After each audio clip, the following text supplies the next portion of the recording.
shades of yellow.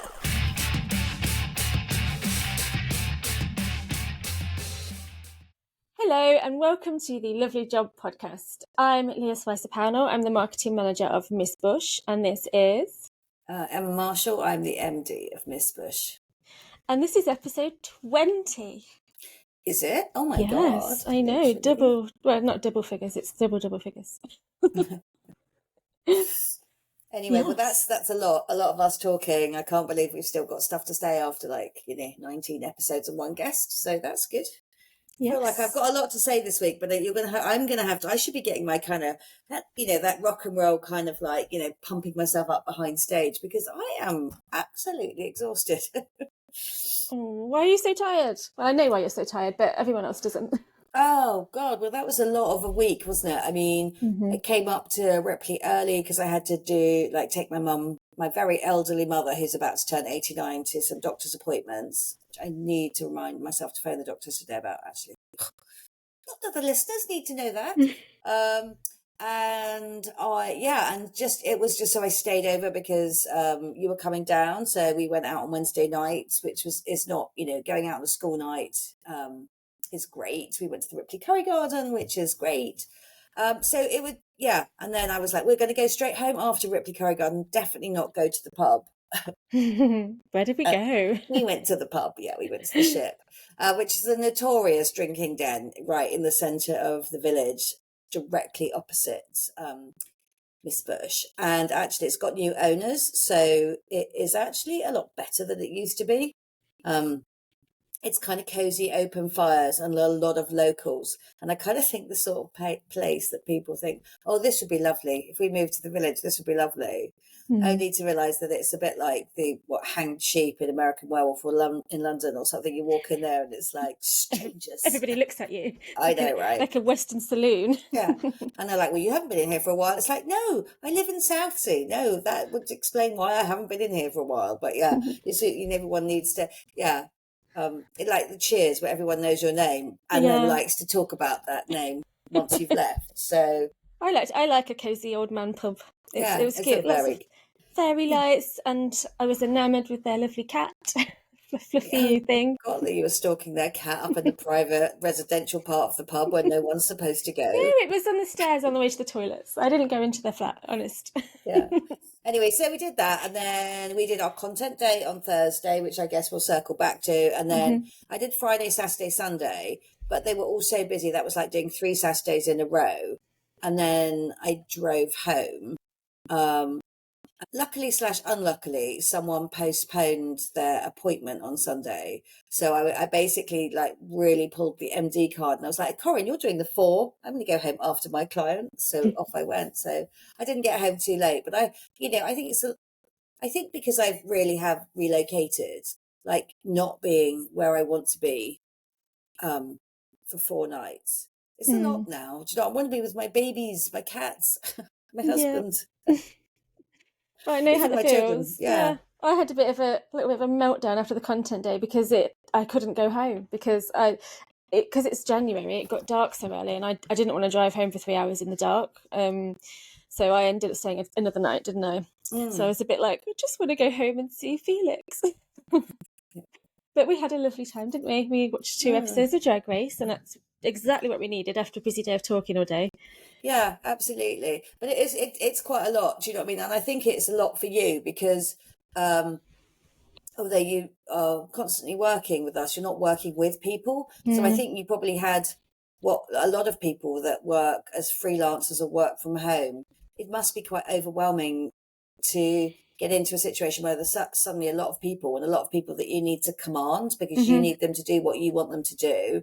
And I mean, Ben and I are like herding cats at the best of times. It just made me laugh one time. He's going, I'm just going to change his shirt. And then he was in the makeup chair. I know, he was like, I'll be 2 minutes. And then we were like, where is he? I feel like that's not a thing. So, so it was, I can see why, by the end of the day of doing all of that, really working outside of your normal routine. And then, you're a fairly recent driver, aren't you? Someone that's only passed. It's my 2-year anniversary in 10 days. Yeah. So I think passing your driving test in your mid-30s is probably I mean, like I know, and we know that we've discussed it before in the past, you know, about your anxiety about driving, about actually taking, and then I think all of us that do their tests when we're 17 and 18, we're so stupid that we don't think about any, you know, consequences of doing that. And so you just get really used to it really young and don't really give it much of a thought. I mean, I did when I moved, was like, how am I going to deal with commuting and like bad weather, and like you just get used to it if you do it. It's like anything. It's like getting on flights and not even thinking twice about it. But I can see, but I think that you've just had more years to worry about it before you were a driver. Yeah, So I am quite a confident driver in general, but then if there's like an obstacle, then if it's like if there's bad weather, I'm just like, oh no, there's bad weather. Or if it's dark, I don't like driving in the dark, then I'm worried. But if it's like the perfect conditions, I love it. but it's also that window of tolerance thing, which is a kind of phrase that I learned from my children's therapist, which is like, you know, as long as you're well within your window of tolerance, a little bit of anxiety is not going to push you out of it. But Yeah, if you've had quite a fraught day and you're already on the ragged edge of your window of tolerance, that a was it. challenge like that is, you know, is going to Yeah. be, it's going to be difficult to do. Yeah, exactly. Like if I'd been doing it just on a normal day, it wouldn't have been so bad. But yeah, it was like the end of the day, I'd finally be like, I literally can't do anything else now. Let's stop. And then it was like, oh, now I've got to drive home for 3 hours and it's dark and it's raining. Oh no. And there's a major storm coming in that's got a name. Yeah, I know. Yeah, I know. It's quite a lot. So yeah. But yeah, so so that's why I'm tired. That's probably why you're tired. But yeah, I'm just yeah, and I've stayed with my mum for 4 nights, which she really enjoys, but I find like difficult. Do you know what I mean? It's sort of, you know, in a way she loves company. She's got small vein vascular dementia, so she's capable of living by herself, but there's a lot of things that are very repetitive, and you know, she's quite sedentary, and so I sort of, and I'm a bit weird about cleanliness, so I was like, right, to get there and clean everything and clean the bathrooms and clean, you know, change beds all around the house and hoover and all. So you know, it's one of those things where she's got such a routine and it's very hard to like operate by yourself out of that routine. So I found myself just doing things that I don't do, which is just getting home from work and watching TV and eating a ready meal, which I Caramel. also don't like particularly. I mean, one's okay now and again, but you know, so yeah, it's not. Yeah, I was very impressed by her watching Drag Race with us, to be honest. I think my nan would have insisted I turn it off immediately. I know But she sat through it. it was quite amusing when she was getting us to try and explain how they tucked. I'm like, I can't. I know. I don't want to go into that much detail, no. Yeah. Let's gloss over that one. Yeah. Okay. But yeah, anyway, I'm tired. So that's it. So like end of explanation about but I guess people will understand that like it's quite again, it's quite a useful thing to when we're talking about the lovely job, and when you look at our content day, and it is going to look really pretty. I mean, I've seen some sneak peeks of pictures from Wojtek. It's going to look really good. But I've said to a few clients over and over again, it's about how much effort it takes to produce content that is consumed by the internet immediately, like the very hungry caterpillar it is, you know, and it's gone. Yeah. And yet we have to keep this dance going because there isn't anywhere I can slap an advert, you know, and although we, you know, have got a good reputation and we've got like, you know, 37 years worth of, you know, recommended, you know, word of mouth kind of marketing, the effort it takes to become a content creator and to keep doing it is outstandingly challenging and expensive. Yeah. Yeah, I was saying to you there, the interesting difference between Instagram and TikTok and YouTube as well, actually, is that Instagram, we post a reel and it kind of only has a time scale of about a week or a couple of weeks of likes and things, and then it stops. You'll get like one occasionally. But on TikTok, the same reel that I've put on there, which is the capes, coats and sleeves, and the veils one from a couple of years ago, they don't stop. Like every time I open the app, I've got new likes, I've got new added to favorites for the same reels. They're not doing anything on Instagram anymore. So it's really interesting to see the difference on the platforms, because some of them, they just have longevity and they keep going, which is quite interesting. And all the things that we film, are they all on YouTube as well? Most of them, yeah. But the thing is with them, so with the reels and the TikToks, I do them portrait, so they're made for looking at on a phone. And YouTube is all landscape.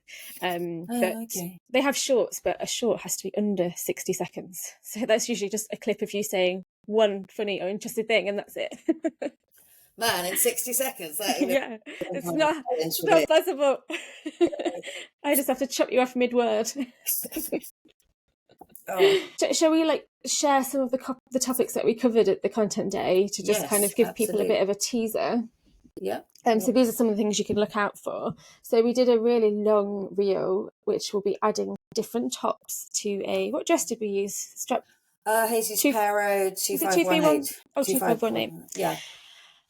So yeah, strapless top, strapless dress, sorry, and then we just added loads of different tops. Like, how many tops do you think? Well, how many are there? Do you think that Naughty Oh have done? God, we didn't even scratch the surface, but we certainly did. I think we I did think about 7 or 8. yeah. And how many are there? Do you think that they've got? About 20?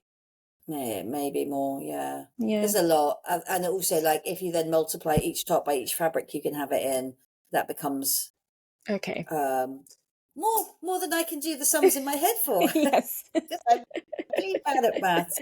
So what will be 200 options maybe, Wow. I think. Okay.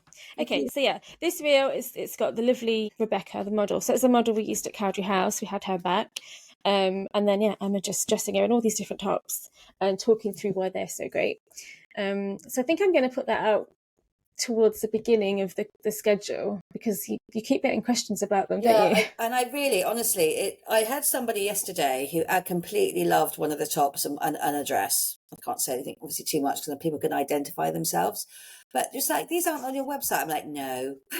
None of them are. None of these tops, none of the things that actually are selling really well are actually on our website. So we've got all these beautiful sleeved lace tops, sleeved organza tops, tops with incredible statement off, like cutaway fronts, backs, really modest high neck, low neck, you name it. We've got all of them. We haven't got them on the website because we haven't really had time to do pictures of them. And I don't know, it's a sort of like a reasonably interesting sidebar that most of the wedding photographers that we use that work with us are not used to shooting in studios. So really what we actually need to do is book a studio, but then we need a person that really understands studio photography. So like someone that does e-com photography, and then we could actually do some catalogue type shots, the kind of things that Jesus Pero have. But again, it's like a lot to do. And yeah, we do. We need to do that. I'm going to be poking you for that. Like, let's get a date. Let's do it.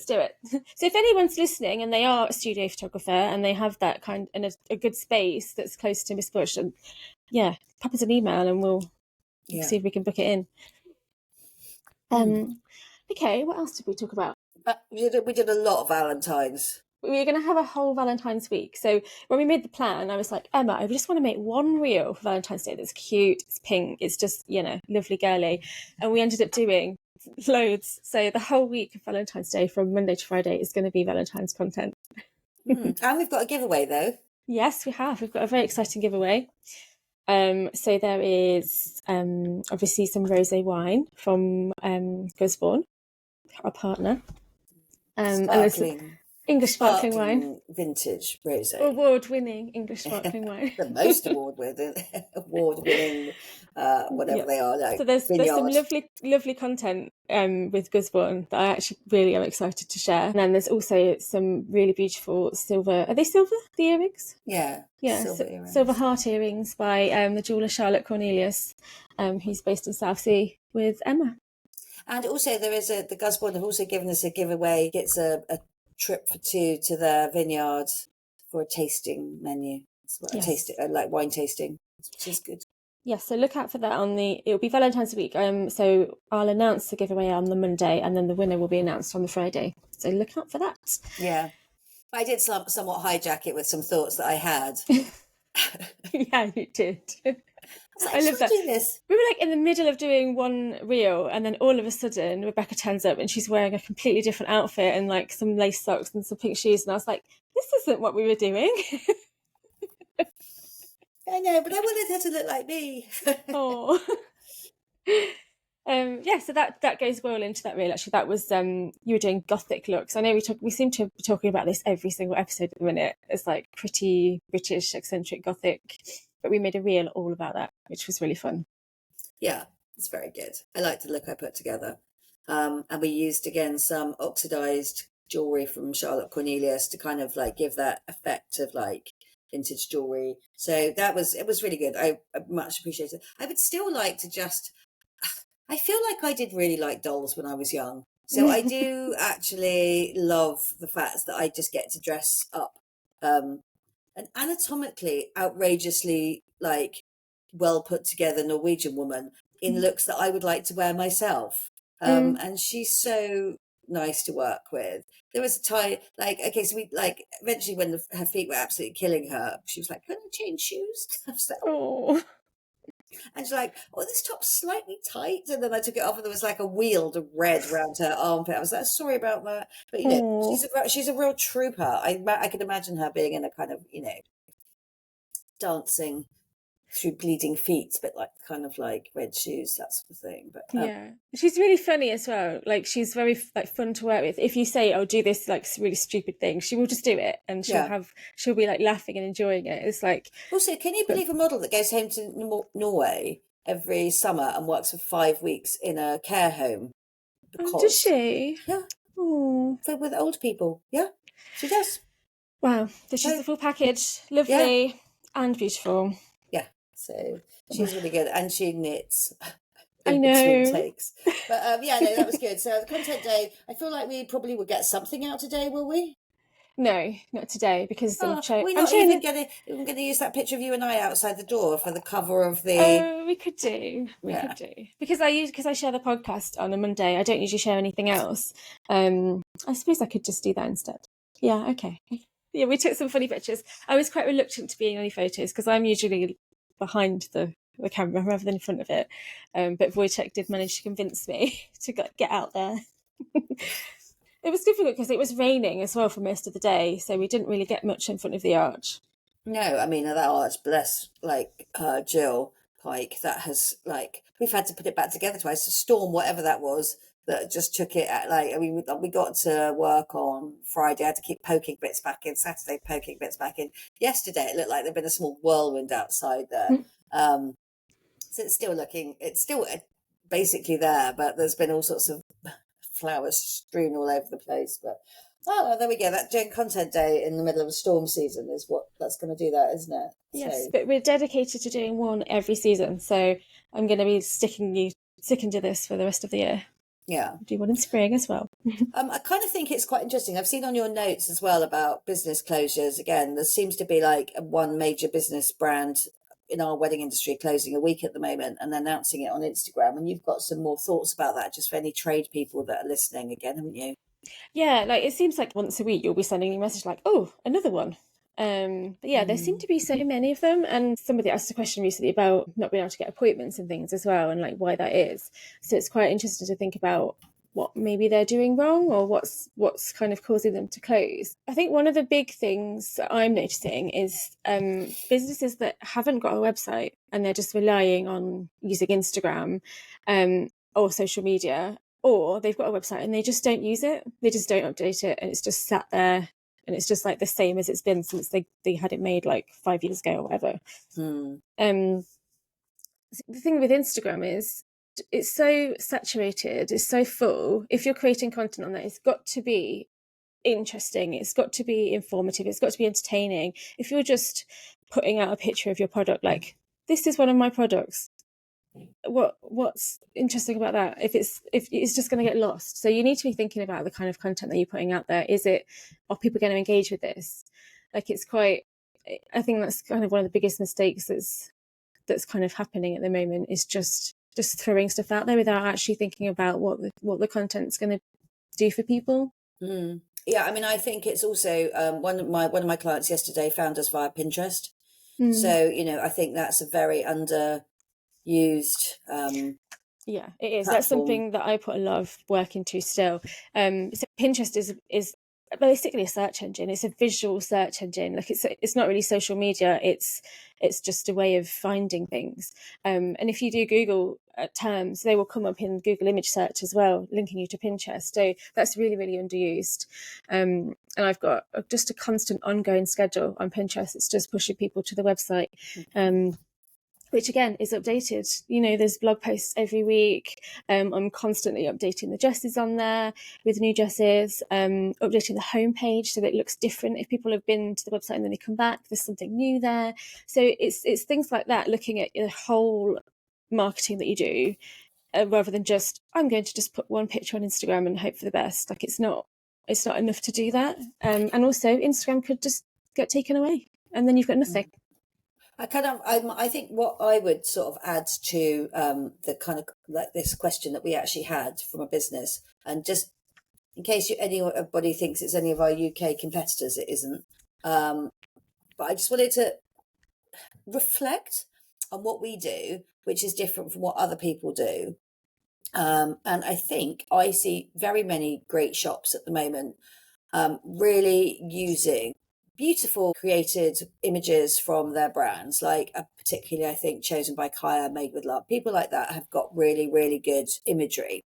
And I know several very credible retailers that use their imagery and track the inquiries, and they're very, very data driven companies, and they track the inquiries and how much a particular image is pushing inquiries. Whether or not that dress then becomes a seller or not is another matter, but they're using incredible content. Arguably, not even arguably, one of my favourite, most amazing long-term partners, Jesus Perot, I don't really like their images at the moment.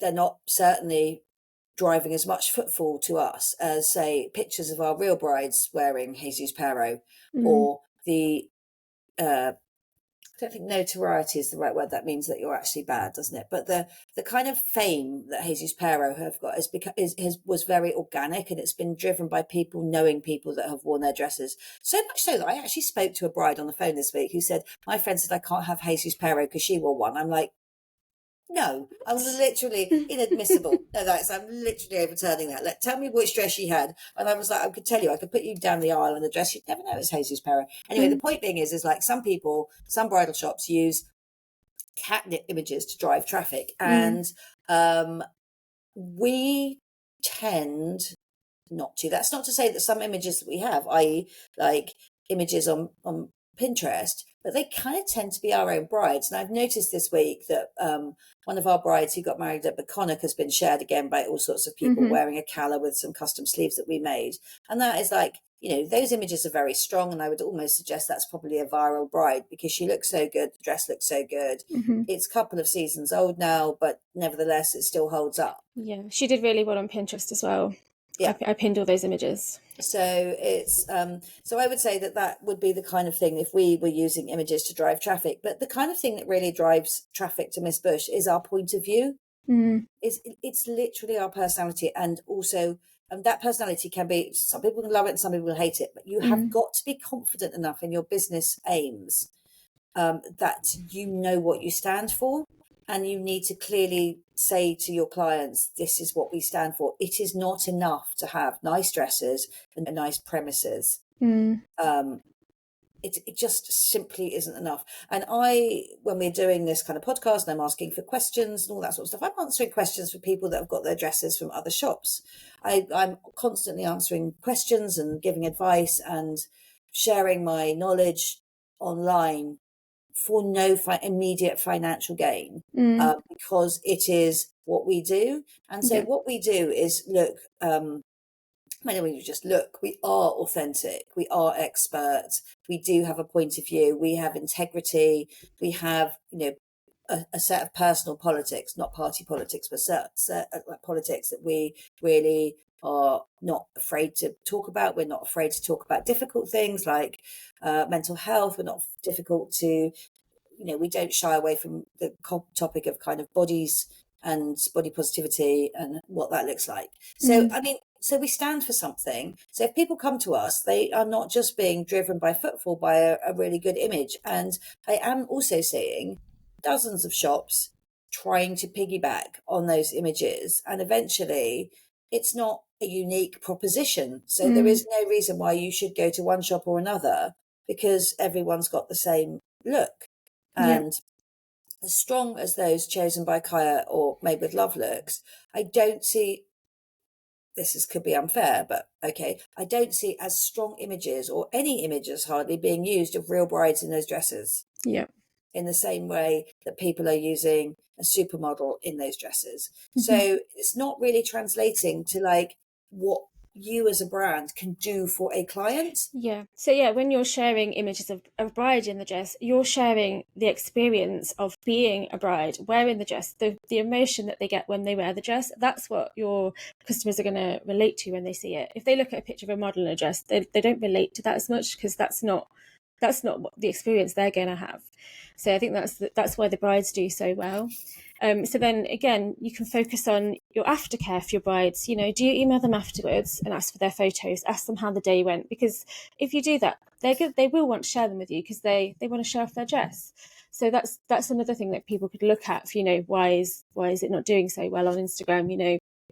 Where can I get my content from? And also the other thing I would say about that, like what you can do for your brides, it's like problem solving. All marketing is problem solving.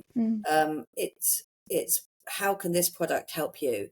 So even if you look at the most basic advertising, like if you buy this lipstick, you're going to look glamorous. Do you know what I mean? That's like this, what you're doing is creating a kind of like a solution to something, maybe not even a solution to something client actually needs. But I would say, just going back to the personality of the thing again, I also don't think that people are impressed just because you own a business and it's a wedding dress shop. Do you know what I mean? So people like quite often know who we are, but we've done it a long time, and I've put my face in front of the camera quite a lot. But I don't ever say, "Aren't I amazing? Look at this amazing business that I did. It's so good." I never say that. I don't even, most of the time, I like disavow the fact I ever wanted a bridal business in the first place. I'm not like gripped by weddings. I am I'm a retailer, yeah, but I do that, but like people aren't going to be impressed just because you like, look at me, I've got a shop. Girl boss, literally not interesting to anyone at all, ever. I think the difference is you're not somebody that's, oh, I got married and I loved it so much that I'm going to open a shop. I think that's a big difference. Yeah, no, it is. And I think people are like, I think that's a valid route. Quite a lot of people do come into the business like that, and they do make a success of it. And that is, but it's not sort of grandstanding about how great you are. Is not helping anybody. That just makes you look a bit of a wanker. It's the same like winning awards. I mean, it's great. And if that's good for your team and good for you to keep motivated, then win awards. But they don't make any difference to clients whatsoever. No, a bride doesn't know what that awarding body is. It doesn't mean anything. Yeah. And they're like, they're still political. It's like the Oscars are political. The nominees for this year's Oscars are political. It's like the left-leaning Californians putting two fingers up at Donald Trump. I also, like, no one would give me an award. Literally, they wouldn't. I think we're pretty good. And also, I don't enter any of the awards. So if people have got a best retailer award and we didn't enter, or some other good retailers I know didn't enter, is that award as valid as it looks on the surface? I mean, it is really good for the people that do it, and I do know that people generally that win awards aren't completely useless. Really good retailers, but I don't think it's marketing. I think it's something you do for your team and for yourself, and I don't think it's necessarily the same thing as marketing. Yeah, I can remember years and years ago, there was one, and I don't remember which one it was now, but it was literally just, you could get anybody to vote for you, get all your friends and family to vote, anyone, and that's how the voting system worked. It was just like, that doesn't mean anything. Oh, I don't know. It's like the muddy stilettos one, isn't it? They always said in the email, you've been nominated. It's like, I am not just, you basically, it's just a kind of like they're piggybacking on you for you to get their brand out by you sharing their brand, and they give anyone an award. Do you know what I mean? It's like, literally, it's hardly difficult to get one of those. There was another one where you just had to pay to go to the do, and you got one. It's just not really cool. And there's also like some trade awards that happens at one of our trade shows, and they've expanded the category base so hard because what they want to do is drive footfall to their trade show. So the more categories they do, best new retailer, best long-term retailer, best this retailer, best that retailer. Do you know what I mean? There's about 40 categories. So if you think that, like, you want to try and get 10 people to enter each category, then you've got guaranteed 400 retailers going there to buy stuff that nobody really needs. So it is a kind of, So I would say that some of the things that you need to think about is what your function is as a servant of your client, what service, what you can do for the client. And you just having a shop full of dresses is not the answer. No, why go to your shop full of dresses when they could go to anyone? What's the difference? Yeah. So I think that is the thing. And I think you'll find that, like people that particularly understand a market. I mean, somebody came to us this week that bought a dress, and she was like, "You're the only shop that looks cool that does modest dresses." That's nice. Yeah, that's what I thought. Yeah, but there is so much. Like, I feel like if you are struggling, you could have an audit done. Have somebody look at it for you and tell you where you're going wrong, what you could be doing differently. It's got no reflection on like anybody's personality or the thing as of their their position, what they can do if a client was happy with them. But it's a communication tool that it's not natural to people if they've come from a different working background. No. And actually something that really annoys me is if you go to someone's website and the about page doesn't have anything about them. It's just like, who am I going to see? Like, because I'm like, who is it? Am I just going to turn up in the shop and it's just dresses and there's no person there? Like, who's the expert that's going to tell me about these dresses and going to see what, how things work and fittings and things like that? I would like to know that, and I know your brides probably would too. Yeah, and also it's like very obvious, like for example, like we're like a big sort of like big box phenomena like Wed to Be. You can tell what they want. It's like they've got generic dresses at cheap prices available immediately. It's a very simple premise. Yeah. It doesn't matter who you see when you're there, because it's just you're just going to go get one, take it home, done. Yeah, absolutely. Yeah. So right, okay, there's us putting the world to rights again. There is so much that I could add. It could be a very long episode. But also something else I want to say that we noticed last week is people on Instagram sharing images and still, even in 2025, not crediting properly. So there was a post from quite a big company that just had loads of images on a post, and they just put credit Pinterest. And then there was a bride in the comments, and they'd used pictures from her wedding, and she was just tagging everyone. She was like, "Oh, lovely to see photos from my photographer, so-and-so, and then lovely to see my flowers." And it was actually one of their brides as well. So they didn't even credit properly, and it was one of their own brides. I couldn't understand that. It's very lazy. It's very lazy. It also suggests they're running out of ideas. They're recycling content, and that that they're not creating any content of their own, and it's a bit of a panic knee-jerk reaction. And it shows that you don't actually have a content plan. I was directed to something by Ben, like a sort of local retailer to hear. It's just absolute nonsense. I mean, complete and utter nonsense on their Instagram feed, and you're just like literally people putting iPhone camera shots still on their feed, it's like not on stories, which is completely legit. If you want to put like snappy snaps on that, that's fine. But on actual with the grid, I was like, oh dear God, it just flags up low rent and a bit off. Yeah, it just shows you've not planned it, you've not put time into the content, which I know is work, but that's part of the work of running a business. You have to prioritize it, you have to put it there, because otherwise it's not going to work well. Yeah, absolutely. Well, there we go. That's like kind of sorted that out then. Yes. Have we got any questions of actual bride related stuff that we didn't do last week that we need to cover, or are we? I'm just going to go back now. You just like sing a little song while I have a look. Well, I will just sing a song. No, I won't actually going to sing a song. What I'm going to say is I'm very, very excited to share the photos that we've got coming up. We really, really love working with Wojtek. He's got some really cute photos of me, which I've seen. And I just, Leah, she was saying that she's not very confident about having her photo taken. And I get that when you were still a very young, attractive woman. Like if you kind of like, then you can feel like just sort of that value that you have as a 30-something-year-old woman. You're like, it's still like incredibly youthful and really good looking, but you haven't. Me? Yeah. I wouldn't say I was youthful, but okay. Okay, well, compared to me, you are. Yeah. So just take it. So I'm actually older than your mother, I think. So let's not even like go Yeah. there on that. So basically, it was really interesting to work with a photographer who just can grab some images for you that does it is not necessarily all obviously with the model it's quite a lot about aspirational beauty, but with me it's about character and fun, and you can just mess about and be yourself and don't really even worry what he's getting. And I one of the first things he said to me, I like bought these rings that with letters on when I was in Barcelona back in December, and I got 2 sets of rings that like spell out Bush.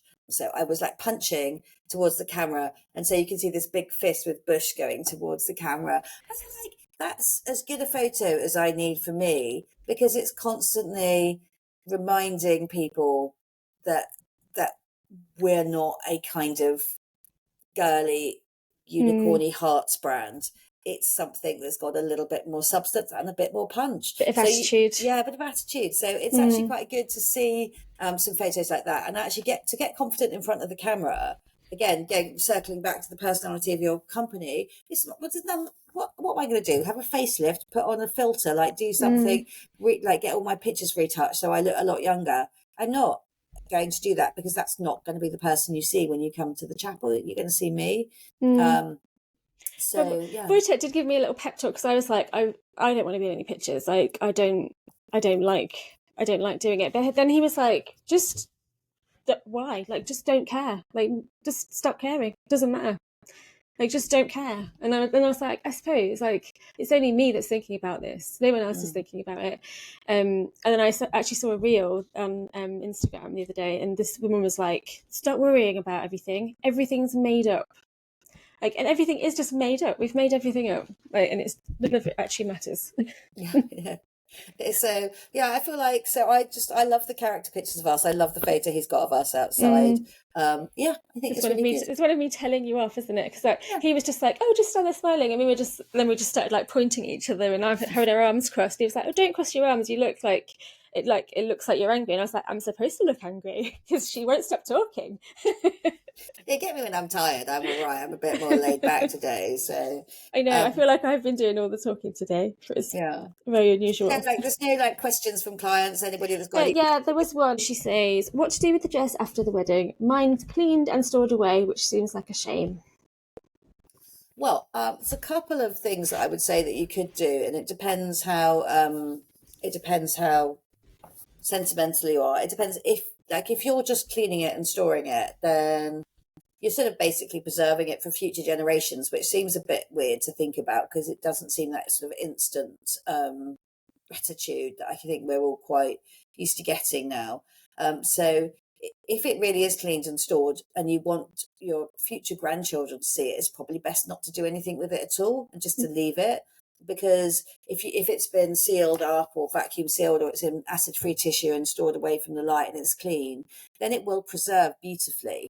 And imagine the joy that everyone would feel like in 50 years time or 75 years time or something, if that was found and it was in perfectly beautiful condition. So I think that is I think not doing anything with it is perfectly valid if you want a future heirloom. Every time you're opening it, you're exposing it to the air, aren't you? And it's affecting it. You know, I mean, I always slightly take the mick out of like family veils. Some of them are so beautifully preserved that they've been like carefully wrapped in acid-free tissue, and they are incredible, and they're in beautiful boxes, and like they come out and they're marvelous. And then somebody will bring like a bit of screwed up brownie orange aged something in a Sainsbury's bag, and I'm like, bin it. Do you know what I mean? Put it in fabric recycling. It's not got any value anymore other than sentimental. And it is one of those. I think preserving it for the future carefully is actually is really, really good, because without that we don't have any future vintage. But I think if you think you're not that sentimental, like I wasn't that sentimental about my wedding dress that I wore to get married to Marshy. I sold it on Vinted, because wedding dresses to me are kind of, once they've stopped being commercially functioning, they're actually annoying because they take up quite a lot of space. You want to really try and get some of your kind of your stake out of i.e. the cash out of it, and to be able to reinvest in something else. So I'm quite big on selling, and if we have a dress that's utterly trashed, it can be donated to a theatre group, or a play group, or even just we strip off the usable bits of it, say buttons and finishings and things. So there's those kind of things. It's and the fact it's clean is good. I mean, you've got loads of places you could sell it if you wanted to resell a vintage still white. There were some dress agencies that could sell it, but yeah, it's kind of tricky.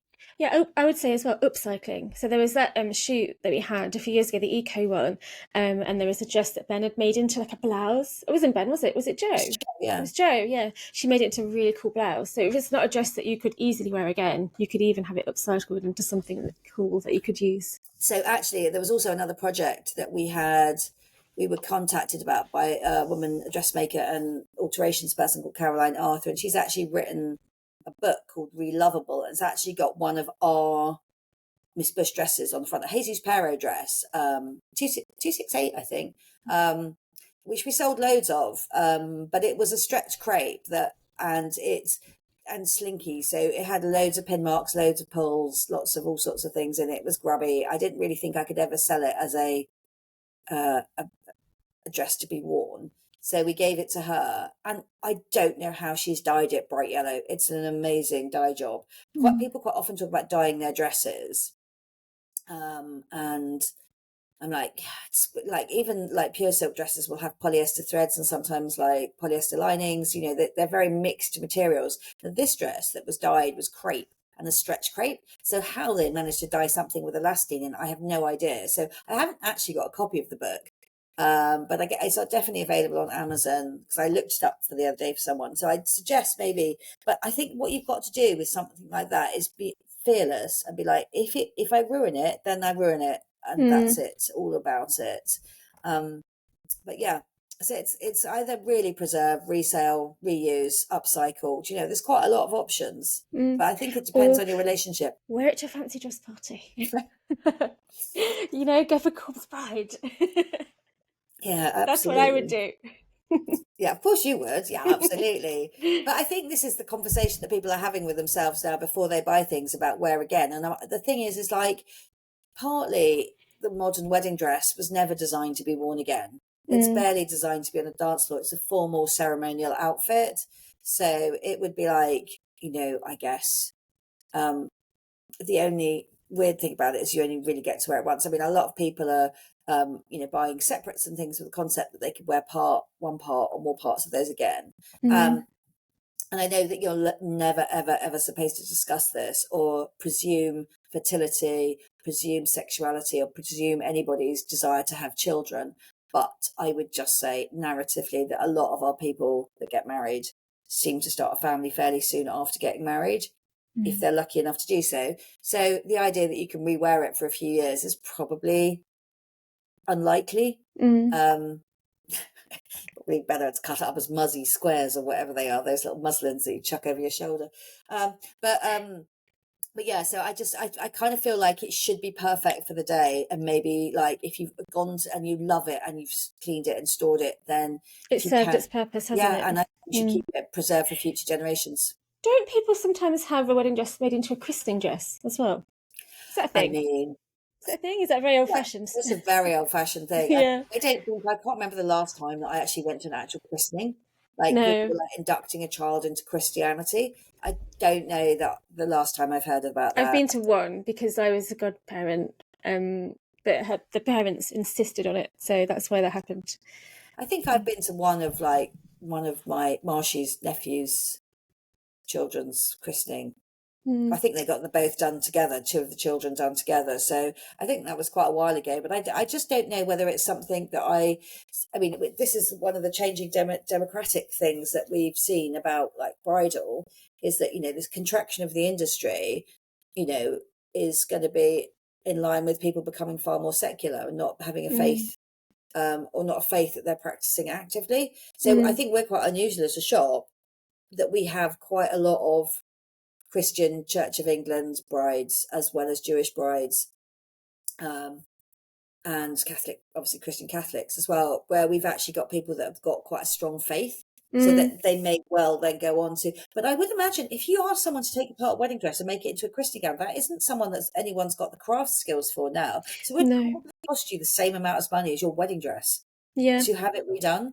So people don't really do those things themselves anymore, do they? No, that's a very kind of make do amends kind of place, where it would come from someone having some ability themselves to do it, or a sort of talented grandparent that could do it. But I just don't think that skill is as strong amongst us now. No.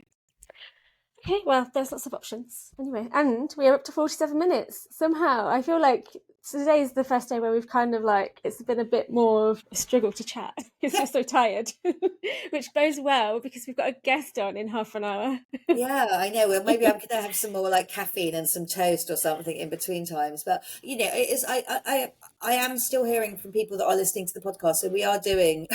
we are doing. And I got a good notification that we hit 2,500 listens the other day. So that's a really good. What's that on Spotify? Yeah. What do we know what we're doing on Apple? Yeah, it's doing about the same. I don't check it as often. It's all uploaded via Spotify. So just to finish this episode by saying we have got a guest on this morning, which is our first ever real bride guest. Today we're publishing the usual episode, and then the guest episode will be on Wednesday. So you get 2 episodes this week. It'll be really interesting. I'm actually really gripped to find out what we know what we think we look like from this side of the kind of wall of bridal. It'll be interesting to see what other people think about us from the other side, from the client side. And one of the things that we're supposed to be doing this year, which we've been talking about for years, is doing a survey, which I'm sort of terrified about. Imagine asking the people that didn't buy a dress from you why they didn't buy a dress from you. It's like, because we don't like you. We think your taste is horrible and you are nasty. Do you know what I mean? It's like, I don't know why I'm so scared to hear the answers from everyone, actually. It's frightening to do it. I think it makes me feel incredibly vulnerable. So I should probably take some of my own medicine and prioritize that as a thing to do, because I think it's actually really important to do that. We will get it done soon. Anyway, right, yes, okay, well, I'm going to go have tea and toast, so we will not just see you next Monday, but we will be available for your listening pleasure on Wednesday too. On Wednesday as well, yes. Okay, lovely. And speak to you soon. Bye-bye. Say bye. Bye.